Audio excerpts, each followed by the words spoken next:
नमस्कार. सणासुदीला गावी आल्यानंतर 4 दिवस सुखाचे जातील असे वाटले होते. कर्नाटकी बेंदूर सण साजरा करण्यासाठी अख्खा कुटुंब मुंबईहून गावाकडे आला. पण कौटुंबिक वादाच्या एका ठिणगीने एका रात्रीत संपूर्ण कुटुंबच उद्ध्वस्त केलं. काय घडलंय नेमकं पाहूयात.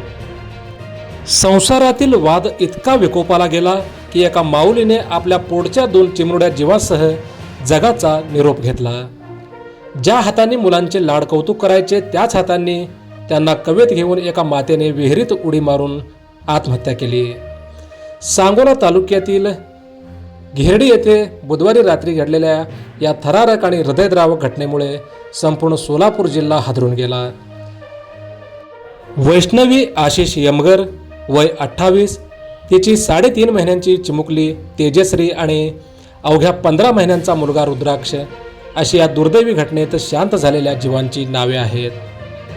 कर्नाटकी बेंदूर सणाचा आनंद साजरा करण्यासाठी मुंबईहून गावी आलेल्या या हसत्या खेळत्या कुटुंबावर एका रात्रीतच काळाने घाला घातला. बुधवारी रात्री 7:30च्या सुमारास यमगर कुटुंबीय एकत्र बसून आनंदाने जेवण करत होते. 15 महिन्यांचा रुद्राक्ष आणि 3.5 महिन्यांची तेजश्री आपल्या वडिलांजवळ खेळत जेवत होते. पती पत्नीमधील वादाच्या जाळ्यात होरपळत असलेल्या वैष्णवीच्या मनात मात्र काहीतरी वेगळंच शिजत होतं. मुलांना झोपू घालते असं सांगून तिने दोन्ही मुलांना जेवणाच्या ताटावरून उठवलं. आपल्या पोटच्या गोळ्यांना छातीशी कवटाळून ती घराबाहेर पडली. पण ती त्यांना झोपवायला नाही तर कायमची शांत करायला घेऊन चालली आहे याची पुसटशी कल्पनाही घरातल्या कोणाला नव्हती. बराच वेळ झाला तरी वैष्णवी आणि मुले घरात न दिसल्याने कुटुंबियांनी शोधाशोध सुरू केली. रात्री अंधारात विहिरीच्या काठावर जाऊन पाहिले असता वैष्णवीचा मृतदेह पाण्यावर तरंगताना दिसला. त्यानंतर रात्री 12च्या सुमारास खोल पाण्यातून त्या 2 निष्पाप चिमुरड्यांचे निष्पाप देह देखील बाहेर काढण्यात आले. डोळे उघडून जगाकडे पाहण्याआधीच या 2 कळ्या कोमेजून गेल्या होत्या. तो काळजाचा थरकाप उडवणारा देखावा पाहून उपस्थित सर्वांनी एकच हंबरडा फोडला. वैष्णवीच्या मनात सुरू असलेली घालमेल ओळखून तिच्या वडिलांनी बाळू थोरबोले यांनी बुधवारीच घेरडी गाठले होते. जावई आणि लेकीची समजूत काढून संसार नीट चालवण्याचा सल्ला देत सायंकाळी 5:30 वाजता ते शांत डोक्याने आपल्या गावी परतले होते. आता सगळं ठीक होईल या आशेवर आलेल्या बापाला काही तासातच आपल्या लेकीच्या आणि नातवंडाच्या मृत्यूची बातमी ऐकावी लागली. एका बापाने पोटच्या पोरीची काढलेली समजूत अखेर अपुरी पडली अशी खंत व्यक्त होत आहे.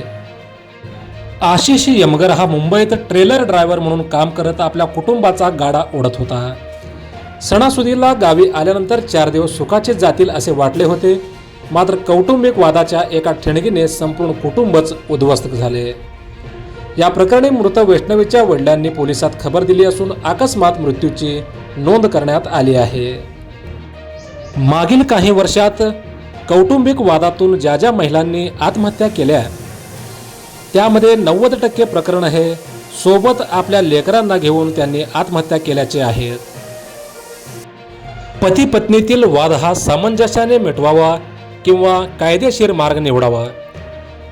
ज्या लहान चिमुकल्यांचा निष्पाप बळी या प्रकरणामध्ये जात आहे यात या निष्पाप जीवांचा काय दोष हा प्रश्न उपस्थित होत आहे. मोजक्या निवडक आणि महत्त्वपूर्ण बातम्या पाहण्यासाठी सबस्क्राईब करा हेलो सोलापूर न्यूज चॅनल. धन्यवाद.